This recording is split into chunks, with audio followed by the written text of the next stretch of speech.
তাড়াতাড়ি আমাদের পার্লারটা ওপেন হয়ে যাচ্ছে ইনশাল্লাহ। দ্রুতই কাজ চলতেছে। তো যাই হোক, গতকালকে রাতে একটু দেরি করে এসেছিলাম। তো কাজ তো কাজই, কখনো তাড়াতাড়ি কখনো ধীরে ধীরে একটু সময় বেশ কম হতেই পারে। যাক, আমি আবার আগের মতো পরিশ্রম করতে পারি না। আমি পরিশ্রম এখানে করিও না। এই দাঁড়া থাকাটা আমার একটু পরিশ্রম মনে হয়, কারণ আমি আর 5টা মানুষের মতো সুস্থ না। দেখা গেল কি হবে, আমি 2 মিনিটের বেশি এক জায়গায় থাকতে পারি না। আমার কেমন জানি একটা দম বন্ধ হয়ে যায়। আমি একটু ঘোরাফেরা বেশি করি এখন বর্তমানে, কারণ খোলা আকাশের নিচেই আমার ভালো লাগে। যেমন সকালে ঘুমের থেকে আগে উঠতাম 6টা বাজে করতাম, আর এখন এমন টাইমে উঠি কী যে বলবো, বলে কোনো ভাষায় নেই। উঠে গোসল করে খাওয়া দাওয়া করতে রেডি হয়ে যায়। দেখুন বিশ্বাস যায়, বোনটা আসতে দেখে করে দিতেছে। দুদিন পরে বলে চলে গেলে কী হবে নিজেও জানি না।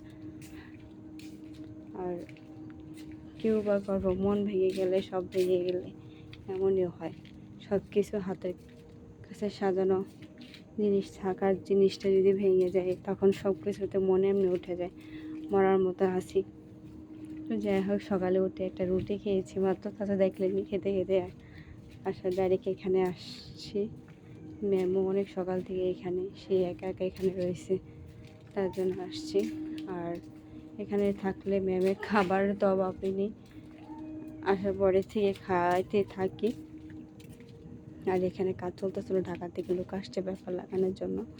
তো খুব তাড়াতাড়ি কী যে বলবো, ম্যামের সাথে থাকতে থাকতে দেখলাম আরও কিছু কিছু অভিজ্ঞতা হলো, যে আমরা সহজে একটা জিনিস বলি যে ঢুকিয়ে আসলে এটা মনে হয় এমন হয়েছে বা এমন করে না কেন। আসলে যে জিনিসগুলো আমি সাথে যাচ্ছি, তো দেখতেছি এইখানে যে কত লাখ টাকা খরচ হলো বাবা, এখনও কমপ্লিট হয়নি। তাও এক একটা রুলের দাম যে কত। আর এই ভাইয়ারা ঢাকা থেকে আসছে কাজ করার জন্য, আর উনিও তো ছোটোখাটো কাজ করেন। এর মাঝখানে এরকম বৃষ্টি, ওই যে বললাম আমার এক জায়গায় থাকতে ভালো লাগে না, আমি আবার ওই জায়গায় সেই জায়গায় ঘোরাফেরা করতেছি। কারণ আমার আগের মতন এক জায়গায় বসে অস্থির কাজ করতে ভালো লাগে না, আমার ঘোরাফেরা করতে ভালো লাগে। আসলে মন ভাঙা মানুষ তো, আমি কেমন জানি মাথা আমার সিট হয়ে যায় এক জায়গায় থাকলে। তো আমি বাইরে বেরিয়ে গেলাম চা খাওয়ার জন্য একটু। তো ওখান থেকে আবার ম্যামের সাথে আরেক জায়গায় গেলাম। ভালো হয়েছে, মানে আমার বিভোর লাগে। তো আজকে ম্যামে অনেক ফার্নিচার কিনেছে, 4টা ফ্যান শুধুই, আরও তো 8টা ফ্যান, জার বাতি, এখান থেকে কিছু কিছু নিয়েছে। আর ঢাকার থেকে মাল আসবে। তো কী যে বলবো, রুমগুলা অর্ধেক সাজানো হয়েছে, তাই মাশাআল্লাহ ভালো লাগতেছে। আশা করি খুব তাড়াতাড়ি শেষ হয়ে যাবে। আর আমি জানি না, হঠাৎ করে আমার মনটা কেমন জানি হয়ে যায়। আমার চুপচাপ থাকতে ভালো লাগে, কারোর সাথে কথা বলতে ভালো লাগে না। হয়তো অনেক মানুষে বা এই যে এখানে আসি ম্যামও ভাবতে পারে যে হয়তো কাজ করতেছি তার জন্য নাকি, কিন্তু না, আমি সবসময় কেমন যেন হঠাৎ করে নিস্তব্ধ হয়ে যাই। কিচ্ছু করতে ভালো লাগে না, কারোর সাথে কথা বলতেও না, কিছু না, খাইতেও না। আবার হঠাৎ করে কথা বলা শুরু করি।